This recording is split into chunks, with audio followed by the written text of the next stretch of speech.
നല്ല നാടൻ ഞണ്ട് കൊണ്ട് ബട്ടർ ഗാർലിക് ക്രാബ് എങ്ങനെ ഉണ്ടാക്കുന്നതെന്ന് സ്റ്റെപ്പ് ബൈ സ്റ്റെപ്പായിട്ട് ഈ വീഡിയോ ഒന്ന് കണ്ടു നോക്കുക. അപ്പോൾ നല്ല മഡ് ക്രാബ് കിട്ടിയിട്ടുണ്ട്. അതിന് നമ്മളൊരു പാൻ അടുപ്പത്ത് വെച്ചിട്ട് നമുക്ക് അതിനകത്തോട്ട് കുറച്ച് ബട്ടർ കൂടുതൽ ക്വാണ്ടിറ്റി വേണം, പിന്നെ കുറച്ച് ഓയിലും ഒഴിച്ചിട്ട് ഞാൻ കറക്റ്റ് എമൗണ്ടൊക്കെ ഡിസ്ക്രിപ്ഷനിൽ ഇട്ടേക്കാം. ഒന്ന് ചൂടായി കഴിഞ്ഞ് കഴിയുമ്പോഴത്തേക്കും നമുക്ക് ചെറിയ ഉള്ളിയും വെളുത്തുള്ളി ഇട്ട് നന്നായിട്ട് മൂത്ത് കഴിയുമ്പം 1 teaspoon chilli flakes, paprika powder, salt, pepper അതും എല്ലാം കൂടി ഇട്ട് നന്നായിട്ടൊന്ന് മൂത്ത് വരുമ്പോഴത്തേക്കും നമുക്ക് ആ ക്ലീൻ ചെയ്ത് വെച്ച ഞണ്ടിനെ അതിനകത്തോട്ട് ഇട്ട് കൊടുക്കാം. എന്നിട്ട് നമുക്ക് ഞണ്ടിനെ ഒന്ന് ഇളക്കി കൊടുത്തിട്ട് അതിൻ്റെ കൂടെ കുറച്ച് ചിക്കൻ സ്റ്റോക്ക് അല്ലെങ്കിൽ നമുക്ക് വെജിറ്റബിൾ സ്റ്റോക്കോ അല്ലെങ്കിൽ അത് രണ്ടും ഇല്ലെങ്കിൽ നമുക്ക് നോർമൽ വെള്ളം ആഡ് ചെയ്താലും മതി. ഞാനിപ്പോൾ ഇതിനകത്ത് ചിക്കൻ സ്റ്റോക്കാണ് ആഡ് ചെയ്തേക്കുന്നത്. അപ്പോൾ ചിക്കൻ സ്റ്റോക്കിൽ കിടന്ന് വെന്ത് വരുമ്പം അതിൻ്റെ ഒരു ഫ്ലേവറും കൂടെ ആ ഞണ്ടിന് കിട്ടും. അതിന് വേണ്ടിയിട്ടാണ്. നന്നായിട്ട് തിളച്ച് വരുന്നുണ്ട്. ഇനി നമുക്കതിനെ ഒന്ന് മൂടി വെച്ചിട്ട് ഒരു 5 to 7 മിനിറ്റ്സ് കൊണ്ട് ഞണ്ടിനെ കുക്ക് ചെയ്തെടുക്കാം. ഞാനൊന്ന് തുറന്ന് നോക്കി, നന്നായിട്ട് തിളച്ച് വരുന്നുണ്ട്. എന്നിട്ട് പിന്നെ നമുക്ക് അടച്ച് വെച്ചിട്ട് അതിനെ ഒന്ന് വേവിക്കാം.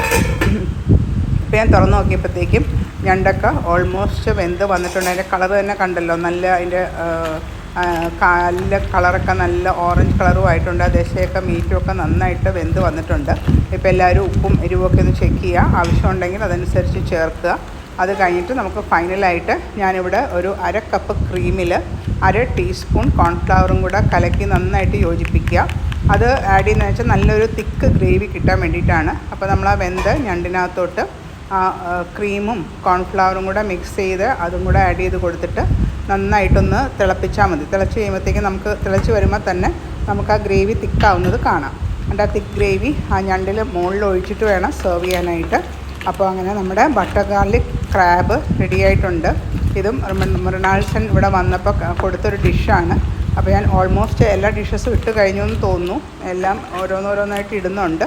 ഇപ്പോൾ നമ്മുടെ ആ തിക്ക് ഗ്രേവി ഇപ്പോൾ നിങ്ങൾക്ക് കാണാൻ നല്ല തിക്ക് ഗ്രേവി ആയിട്ട് ഇരിപ്പുണ്ട്. ഞാനത് പ്ലേറ്റിലിട്ടിട്ട് കുറച്ച് പാഴ്സ്ലി ലീവ്സ് മുകളിലിട്ട് സെർവ് ചെയ്യുകയാണ്. അപ്പോൾ എല്ലാവരും ഈ റെസിപ്പി ഒന്ന് ട്രൈ ചെയ്ത് നോക്കുക. നിങ്ങൾക്ക് എന്തായാലും ഇഷ്ടമാകും. എന്നിട്ട് അതിൻ്റെ ഫീഡ്ബാക്കും അറിയിക്കണം. പറ്റുന്നവരെല്ലാവരും ഒന്ന് ട്രൈ ചെയ്ത് നോക്കുകയും വേണം. വളരെ എളുപ്പത്തിൽ ഉണ്ടാക്കാൻ പറ്റുന്നതും വളരെ ടേസ്റ്റി ആയിട്ടുള്ള ഒരു ബട്ടർ ഗാർലിക് ക്രാബാണ് ഇത്.